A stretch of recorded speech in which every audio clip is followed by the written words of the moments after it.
গুজৰাট আৰু চেন্নাইৰ মাজত যি IPLৰ 59 নম্বৰখন যি মেটচ হৈ আছিলে আজি আহমেদাবাদত।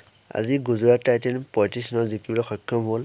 চেন্নাইক আজি 35 ৰানত হৰুৱাই দিলে আজি গুজৰাট টাইটেনে। গুজৰাট টাইটেনে আজি প্ৰথম বেটিং কৰি 232 ৰানৰ টাৰ্গেট দিছিলে চেন্নাইক। আজি গুজৰাট টাইটেনৰ অপেনিং বৰ ধুনীয়া কৰে।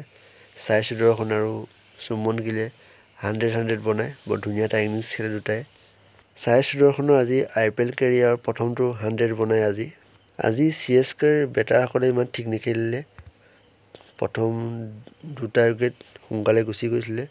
মাজতে ভালে খেলিছিলে মইন আলী আৰু মিছেলে। মইন আলীয়ে যদি অলপ ভাল পাৰফৰ্মেঞ্চ দেখুৱাহেঁতেন আজি চেন্নাই জিকি গ'লহেঁতেন। চেন্নাই যদি বেটিং লাইন চাবলৈ যোৱা হয়, আজিনকা ৰাহিলে আজি ভাল নেখেলিলে, 1 ৰান কৰিলে। ৰচিন ৰবীন্দ্ৰই একেই মাৰিলে। গায়কোৱাড়ে ভাল নেখেলিলে 0। মিছেলে ভাল খেলিলে 34টা বলত 63 মাৰিলে। মইন আলীয়ে ভালে খেলিলে 56 ৰান কৰিলে।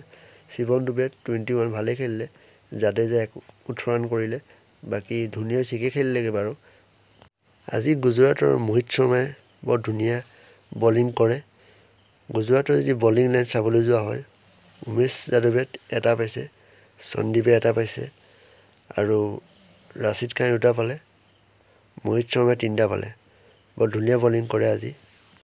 IPLৰ যদি পইণ্টছ টেবুলখন যদি চাওঁ, CSK এতিয়া 4 নম্বৰত আছে 11খন মেটছত 6খন জিকিলে 5খন হাৰিলে। বাকী 2খন জিকিব লাগিব, তেতিয়াহে প্লেয়াৰ অফত পাব। 10 নম্বৰত আছে GT 11খন মেটছত 4খন জিকিলে 7খন হাৰিলে। বাকী গোটেইখন খেলতে জিকিব লাগিব, তেতিয়াহে প্লেয়াৰ অফত পোৱা চান্স আছে। যদি ভিডিঅ' ভাল লাগে এটা লাইক কৰিব। Thank U.